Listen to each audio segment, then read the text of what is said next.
आइए दोस्तों, स्वागत है आप सभी का सरकारी भर्ती पल पल न्यूज पर। तारीख हो गई है आज 4 नवंबर 2020 दिन बुधवार और बात करते हैं आज के मुख्य समाचार और टुडे की न्यूज के इस अपडेट वीडियो में जानते हैं फटाफट से देश भर की तमाम बड़ी खबरों को। दीपावली के त्योहार को लेकर सरकार के कुछ नए नियम निकल कर आ रहे हैं। इसके अलावा पत्नी का बैंक खाता है तो यहाँ पर एक अलर्ट भी है, क्या मैं आपको बताऊंगा। साथ ही दोस्तों मौसम समाचार भी जानेंगे एक एक करके। आज की सभी बड़ी खबरों पर नजर डालते हैं फटाफट से। बहुत ही महत्वपूर्ण काम की सिलेक्टेड खबरें हम आपके लिए लेकर आए हैं, तो बिल्कुल बने रहेगा हमारे साथ और इस वीडियो को एकदम पूरा लास्ट तक देखते रहेगा। सीधे बात करें पहली खबर की, तो सबसे पहले तो मैं आपको बता दूं दोस्तों कि आज करवा चौथ का त्योहार है। आप सभी भाइयों बहनों दोस्तों मित्रों देशवासियों को करवा चौथ की हार्दिक शुभकामनाएं। खास करके शादीशुदा भाई बहनों को आपका शादीशुदा जीवन मंगल में रहे, हर खुशी आपको मिलते रहे। अच्छा दोस्तों, करवा चौथ के पूजन वगैरह का शुभ मुहूर्त क्या है, तो मैं आपको बता दूं कि पंचांग के अनुसार आज शाम 5:34 से शाम 6:52 तक करवा चौथ का पूजा का शुभ मुहूर्त है। और आज चंद्रोदय यानी कि चांद उगने का, चांद दिखने का जो समय है वो शाम 7:57 पर रहेगा, यानी कि लगभग 8 बजे चांद दिखाई देगा।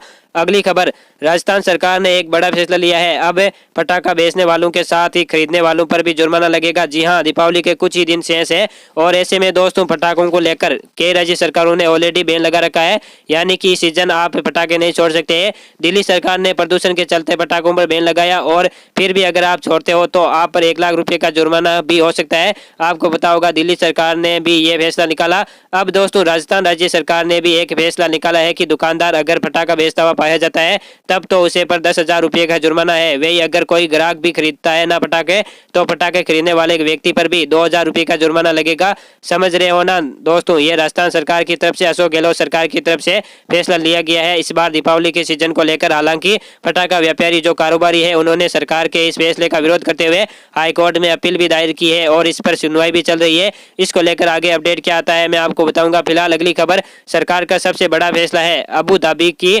सॉवरेन वेल्थ फंड को मिलेंगे 100% टैक्स छूट और भारत को होंगे ये फायदे। दरअसल केंद्र की नरेंद्र मोदी सरकार ने बड़ा फैसला लेते हुए अबू धाबी के सॉवरेन वेल्थ फंड मिक रेडवुक फेस्ट आरएससी लिमिटेड को 100% टैक्स छूट देने का ऐलान किया है। और सरकार का कहना है दोस्तों कि टैक्स छूट से ये छूट देश के इंफ्रास्ट्रक्चर सेक्टर सहित भारत के टॉप प्रायोरिटी सेक्टर में लॉन्ग टर्म इन्वेस्टमेंट को बढ़ावा देगी और इससे एटलीस्ट भारत की इकोनॉमी बढ़ेगी। अगली खबर, इस राज्य ने एक नया रिकॉर्ड बनाया है। हर घर नल जल पहुंचाने वाला देश का पहला प्रदेश बन चुका है।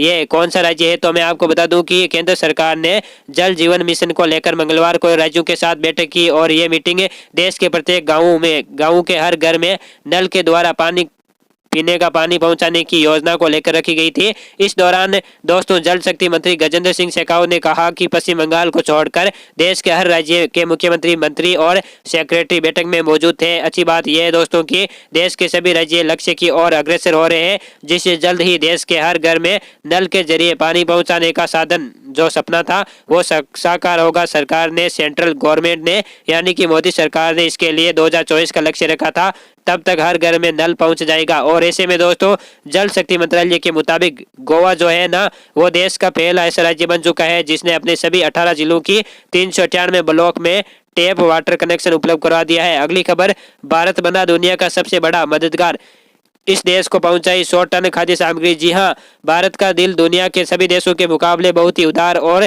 दयाशील है, इतिहास गवाह है इस बात का, राइट। और ऐसे में दोस्तों दुनिया में कोरोना संक्रमण के मामले में दूसरे नंबर पर होने के बावजूद भी भारत जो है वो दुनिया के प्रति अपनी जिम्मेदारी लगातार निभा रहा है। देखिए जरा, अपने वैश्विक मिशन के तहत भारत ने सूडान को 100 टन खाद्य सामग्री भेजी। भारतीय नौसेना का जहाज INS ऐरावत सोमवार को मिशन सागर 2 के तहत 100 टन खाद्य सामग्री लेकर सूडान पहुंचा और यहाँ खाद्य सामग्री वहां के सरकार के अनुरोध पर भेजी गई, इससे कि वहां खाद्य संकट से जूझ रहे लोगों में वितरित की जाए। अगली खबर, मौसम समाचार को लेकर अपडेट देखिए। अगले 36 घंटों में इन राज्यों में भारी बारिश की संभावना है, बाढ़ की आशंका भी है। जी हां, बारिश के साथ तेज गर्जना, बिजली गिरने और तेज हवाएं चलने की भी चेतावनी है। वैसे तो नवंबर का महीना शुरू होते ही सर्दी आ जाती है, लेकिन इसके साथ ही बारिश का एक नया सिलसिला भी शुरू हो रहा है। मध्य भारत में अभी तक तो मौसम ठीक है, लेकिन दोस्तों पूर्वोत्तर के कुछ राज्यों में बेमौसम बारिश की प्रबल संभावना बन रही है। इसके साथ ही यहाँ पर जल जमा और बाढ़ का भी खतरा मंडरा रहा है। पूर्वोत्तर भारत के अलावा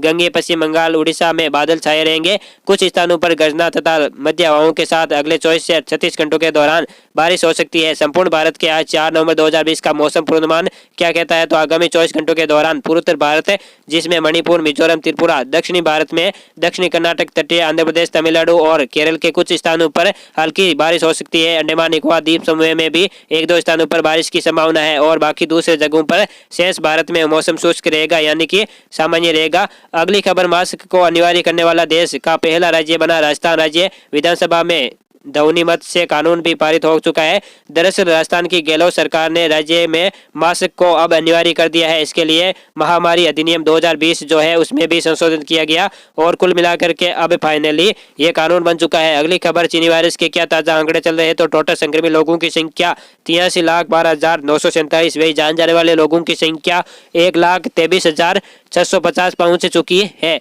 अगली खबर, पत्नी का एटीएम कार्ड इस्तेमाल करने से पहले सावधान हो जाए, क्योंकि कुछ जरूरी नियम आपको जान लेने चाहिए। ये एसबीआई ने चेतावनी जारी की है, लेकिन मैं आपको बता दूं ये सभी बैंक खाता वालों के लिए लागू होता है, चाहे आपका खाता पीएनबी में हो या एसबीआई वगैरह वगैरह में, इसमें कोई भी फर्क नहीं पड़ता है। कहने का सिंपल मतलब ये है दोस्तों की पत्नी या पति, भाई बहन, माता पिता, ये तो सभी परिवार वाले रिश्तेदार होते हैं ना, राइट। लेकिन मैं आपको बता दूं कि बैंकिंग नियम के अनुसार आप अपने एटीएम कार्ड का इस्तेमाल करने के लिए आपके कार्ड को अपने खुद के परिवार के सदस्यों को भी नहीं दे सकते हो, चाहे वो आपकी पत्नी हो या भाई, माता पिता हो, कुछ भी हो। अगर आपका किसी दूसरे व्यक्ति को, खुद के अलावा किसी दूसरे व्यक्ति को एटीएम कार्ड देते हो पैसे निकालने के लिए, और ऐसे में मान लीजिए कई बार ऐसे केस भी देखे जाते हैं कि आपका पैसा है वो एटीएम कार्ड में लगा देते हैं आप एटीएम में, और पैसे निकालने के लिए ट्राई करते हो, पेमेंट हो जाता है, पैसे निकलते नहीं है। कई ऐसे केस देखे जाते हैं कुछ समस्या के कारण। ऐसी स्थिति में अगर आपका एटीएम कार्ड उस समय कोई दूसरा व्यक्ति इस्तेमाल करता है ना, चाहे आपका सदस्य ही क्यों ना हो परिवार का, तो भी आपका पैसा थोड़ा मुश्किल में पड़ सकता है। पहली बात तो ये। दूसरी बात है, आपके एटीएम के साथ कुछ भी धोखाधड़ी हो गई, कुछ भी फ्रॉड हो गया ना, तो फिर बैंक इसका जिम्मेदार नहीं होगा, क्योंकि आप किसी दूसरे व्यक्ति को आपकी एटीएम कार्ड इस्तेमाल करने के लिए देते हो, आपका पिन भी उसको बताते हो, यानी कि ये बिल्कुल गलत है। कुल मिलाकर के बैंकिंग रूल्स का ये कहना है। ओके दोस्तों, इसी कड़ी में ये टुडे ब्रेकिंग न्यूज का अपडेट वीडियो भी नहीं होता है, दिल से वीडियो को लाइक करना, शेयर करना अपने दोस्तों के साथ व्हाट्सएप, फेसबुक पर। ओके दोस्तों, जय हिंद, जय भारत।